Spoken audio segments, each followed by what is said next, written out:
অনেক অনেক মন্ত্রী, অনেক উপদেষ্টা যারা বাংলাদেশের নাগরিকই নন, তারা এই দেশ পরিচালনা করতেছেন। এখান থেকে নজর ফিরিয়ে নেওয়া, আমার মনে হয় মাঝে মাঝে আমরা কি ঔপনিবেশিক শাসনে আছি? আমার মনে হয় যে আমরা দেশের মানুষের শাসনে নাই, আমরা ঔপনিবেশিক শোষণে আমরা আছি। নইলে আজকে একটি কথা আমি দেখছি, একটি জিনিস, সবাই তো দেশপ্রেম করে দাবি করেন ভাই। ওয়ালটন আবারও মিলিয়নিয়ার অফারে ওয়ালটন ফ্রিজ কিনে আপনিও হয়ে যেতে পারেন মিলিয়নিয়ার। আমিও নিজেকে একজন দেশপ্রেমিক নাগরিক হিসেবে দাবি করি। আমি অন্য কোনো কারো কথা বলছি না, আমি আমার নিজের পক্ষ থেকে বলছি, দায়িত্ব নিয়ে বলছি যে আমি কেন ইচ্ছা করলে সেন্ট মার্টিন যেতে পারি না, আমি কেন ইচ্ছা করলে সাজেক যেতে পারবো না, আমি কেন ইচ্ছা করলে বাগাইছড়ি যেতে পারবো না। আমি একটু এই সরকারের কাছ থেকে জানতে চাই, আমরা কি কোনো পরাধীন রাষ্ট্রে বসবাস করি? আমাদের কি সেন্ট মার্টিন, বাগাইছড়ি কিংবা সাজেক যেতে পাসপোর্ট ভিসা লাগবে? আমি এই সরকারের কাছে স্পষ্ট উত্তর জানতে চাই।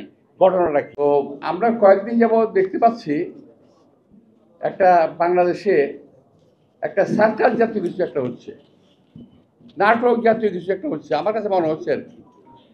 আমি বললাম না যে আমি কথাগুলো আটকায় রাখতে পারি না, আমার জানি কেমন একটা বাজে অভ্যাস আছে। আমার কাছে সব কিছু সাধারণ নাটক মনে হচ্ছে।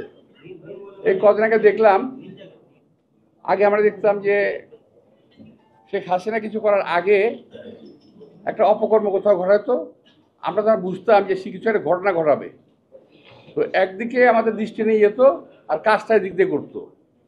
একটা গল্প বলি ছোট্ট করে, যদি আপনারা বুঝতে পারেন আর কি, যদি বুঝতে পারেন, সাংবাদিক ভাই বিশেষ করে বলছি। ইস্ট পাকিস্তান বক্সিং চ্যাম্পিয়ন একজন ছিলেন, নাম ছিল রহমতুল্লাহ। উনি ছিলেন গাড়ির মেকানিক, আমাদের বাড়ির সামনে গ্যারেজ ছিল। তো কী কারণে ওই এলাকার এক লোকের সঙ্গে তার ঝগড়া হলো, তো সেই লোকটা সে খুব মারধর করলো আর কি, ঘুষি টুসি দিল। তো এর মধ্যে সেই লোকটাকে বাবা ডেকে নিয়ে আসছে, বাপটা বয়স্ক। আসার পরে ও বাপ তার ঢাকা ভাষা বলতেছে, ভাই বেটা আমার পোলারে মারছুস কে? চ্যাম্পিয়ন হয়ে গেছস গা, তোরে বেড়া তুই বক্সার হয়ে গেছস, তোর উপরে নাকে দেখাবো, পেটে মারুম, পেটে দেখাবো, তলে উপরে মারুম। বুঝতে পারছেন আপনি কথাটা? বুঝেন না? ঢাকায় ভাষা মানে নাকে দেখাবো, পেটে মারুম, পেটে দেখাবো, নাকে মারুম। বুঝছেন? আমাকে সরকার এখন নাকে দেখায়, পেটে মারে, আর পেটে দেখায়, নাকে মারে। বুঝতে পারছেন? দেখেন হামিদ সাহেব চলে গেল, কি সুন্দর। হামিদ সাহেব চলে কোন দিক দিয়ে চলে গেল? ভিআইপি দিয়ে। পত্রপত্রিকা দেখলাম উনি নাকি গেঞ্জি পরে, লুঙ্গি পরে, মাস্ক পরে ভিআইপি দিয়ে গেছে। ভাই লুঙ্গি পরুক, গেঞ্জি পরুক আর ল্যাংটা হয়ে যাক, ভিআইপিতে ঢুকলো কিভাবে? ভিআইপিতে ঢুকে কিভাবে? যদি একান্ত পরিচিত না হয় কিংবা সেই ভিআইপি লোক না হয়, সে ভিআইপি ট্রিটমেন্ট নিয়ে এয়ারপোর্ট দিয়ে পার হয়ে গেল, আমার সরকার বলে কিছু জানি না। 622 জন আওয়ামী লীগের লোক পার হয়ে গেল, এই সরকার বলে আমরা কিছু জানি না। জানেন কি? এই জানাটা খুব দরকার। আপনারা কি জানেন? এইটা আমাদের জানা দরকার। কি জানেন আপনারা? কিছুই জানেন না।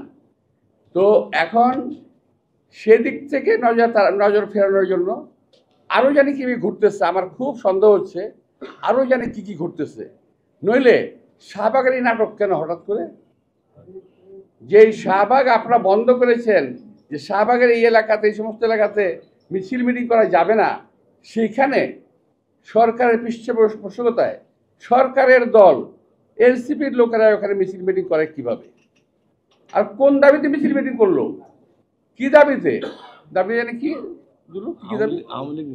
আওয়ামী লীগ নিষিদ্ধ করতে হবে। তো আওয়ামী লীগ নিষিদ্ধ করতে না করছে কে ভাই? কে না করছে? বিএনপি না করছে? খুব চেষ্টা করছে চালানোর জন্য। বিএনপি নাকি আওয়ামী লীগকে কি করতে চায়? পুনর্বাসিত করতে চায়। আমাকে বড় ঠেকা পড়ে গেছে ভাই, বিএনপি আওয়ামী লীগের পুনর্বাসিত করতে বড় ঠেকা পড়ে গেছে।